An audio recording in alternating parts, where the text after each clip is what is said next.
Everyone. நம்ம ஊரில் அடிக்கிற வெயிலுக்கு சில்லுன்னு ஒரு ஐஸ்கிரீம் சாப்பிட்டா நல்லாயிருக்கும்ல. ஸோ நான் இன்றைக்கி வந்து காஃபியில் வந்து ஐஸ்கிரீம் பண்ண போகிறேன். அதுக்காக காஃபி சிரப் பண்ண போகிறேன். ஒரு சின்ன பேனில் வந்து ஒரு அரை கப் தண்ணியை வந்து சூடு பண்ணிக்கலாம். இந்த அரை கப் தண்ணியில் நம்ம வீட்லேயே இருக்க இன்ஸ்டன்ட் காஃபி பொடி, எந்த காஃபி பொடியாக இருந்தாலும் பரவாயில்ல, அதை ஒரு டேபிள் ஸ்பூன் கலந்துக்கலாம். இந்த தண்ணி வந்து நல்லா கொதிக்கணும். இது நல்லா கொதித்து 1/4 கப்பை விட கம்மியாக நமக்கு அந்த சிரப் வரணும். இதில் வந்து நான் ஒரு 1/4 கப் சுகர் ஆட் பண்ணிக்கிறேன். இதை வந்து ஒரு 10 to 15 மினிட்ஸ் நல்லா கொதிக்க விடுவோம். இந்த தண்ணி நல்லா கொதித்து நமக்கு திக்காயிடும்.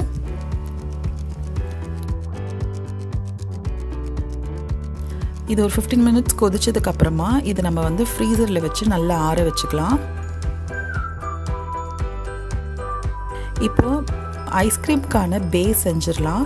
ஒரு பெரிய பவுலில், நம்ம ஊரில் வெயில் அதிகமாக இருக்கிறதுனால கீழே ஒரு பெரிய பவுல் வச்சு அதில் ஐஸ் க்யூப்ஸை வச்சு அது மேலே ஒரு பாத்திரத்தில் நம்ம க்ரீமை பீட் பண்ணிக்கலாம்.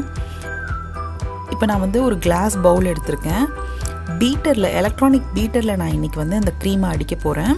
பீட்டர் இல்லைன்னா நம்ம வீட்டிலேயே இருக்கக்கூடிய இந்த சின்ன ஹேண்ட் பீட்டர் இருக்கு இல்லையா, இதை வச்சு நல்ல கைவிடாமல் நல்லா அடிச்சிங்கன்னா அந்த க்ரீம் நமக்கு வந்து ஐஸ்கிரீம் மாதிரி வந்துடும்.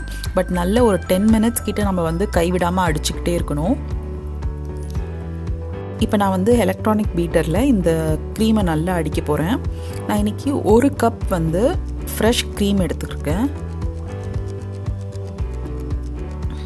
அதை எலக்ட்ரானிக் பீட்டரில் வந்து நான் ஒரு 5 மினிட்ஸ் கிட்ட நான் நல்லா அடிச்சுக்க போகிறேன். எலக்ட்ரானிக் பீட்டர் இல்லை அப்படின்னா பரவாயில்ல, நம்ம வீட்டில் இருக்க மிக்சிலேயே வந்து மிக்சி ஜார்லேயே இந்த க்ரீமை போட்டு நல்ல ஃபாஸ்ட்டில் வச்சு நீங்கள் அடிச்சிங்கன்னா நமக்கு திக்கான க்ரீம் கிடச்சிரும்.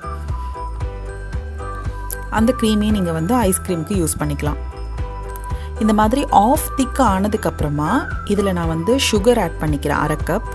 நான் இன்றைக்கி சுகரை வந்து மிக்சியில் போட்டு நல்லா பொடி பண்ணி வச்சுருக்கேன். அதையும் நம்ம இந்த க்ரீமில் ஆட் பண்ணிக்கலாம்.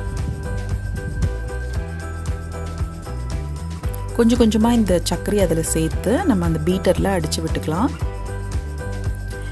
இது கூட நான் ஒரு டீஸ்பூன் வந்து வெனிலா எசன்ஸ் சேர்க்குறேன் வாசனைக்காக.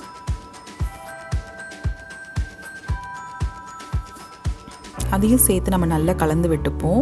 இப்போ பார்த்திங்கன்னா நல்லா திக்காயிடுச்சு. இதில் நம்ம செஞ்சு வச்சுருக்க அந்த காஃபி சிரப்பை வந்து ஒரு 2 டேபிள் ஸ்பூன் நான் சேர்த்துக்கிறேன்.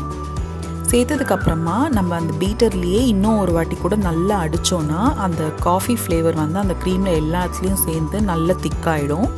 இந்த மாதிரி திக்கானதுக்கப்புறமா இது சைட்லலாம் கலரி விட்டுக்கோங்க. இப்போ இந்த மாதிரி திக்கானதுக்கப்புறமா ஏதோ ஒரு மூடி போட்ட பாக்ஸில் வந்து இதை மூடி வச்சுருங்க. இந்த மாதிரி நல்லா மூடி போட்டு டைட்டாக ஒரு 10 மணி நேரம், 8 to 10 மணி நேரம் நம்ம விடலாம். இல்லைனா வந்து ஓவர் நைட் ஃபுல்லாக வந்து ஃப்ரீசரில் வச்சுருங்க. இப்போ வந்து மறுநாள் காலையில் நான் இதை ஓப்பன் பண்ணுறேன். எவ்வளோ திக்காக, எவ்வளோ க்ரீமியாக அழகாக இருக்குது பாருங்கள். ஒரு சின்ன ஸ்கூப் வச்சு நம்ம அதை ஐஸ்கிரீம் எடுக்கலாம். எவ்வளோ சாஃப்டாக, எவ்வளோ க்ரீமியாக இருக்குது பாருங்கள். எடுக்கும் போதே நல்லா அழகாக வருது. சூப்பரான காஃபி ஐஸ்கிரீம் ரெடி ஆகிடுச்சு. இதுக்கு மேலே உங்களுக்கு டாப்பிங்ஸ் பிடிக்குமோ, நான் வந்து அந்த காஃபி சிரப்பே லைட்டாக அதில் வந்து ஸ்ப்ரெட் பண்ணிவிட்டு சின்ன அந்த ஸ்ப்ரிங்கிள்ஸ் மட்டும் போட்டுக்கிறேன். இல்லைனா இது மேலே நீங்கள் வந்து எந்த விதமான நட்ஸ் வேணாலும் போட்டுக்கலாம். அவ்வளோதான், ரொம்ப ஈஸியாக நம்ம வீட்லேயே வந்து ஐஸ்கிரீம் ரெடி ஆயிடுச்சு. என் பையனுக்கு ரொம்ப பிடிச்சிருந்தது, நல்லா சாப்பிட்டார் அவர். இது நீங்களும் உங்கள் வீட்டில் கண்டிப்பாக ட்ரை பண்ணுங்கள். சம்மரை வந்து சூப்பராக காஃபி ஐஸ்கிரீமோடு என்ஜாய் பண்ணுங்கள். பாய் பாய்.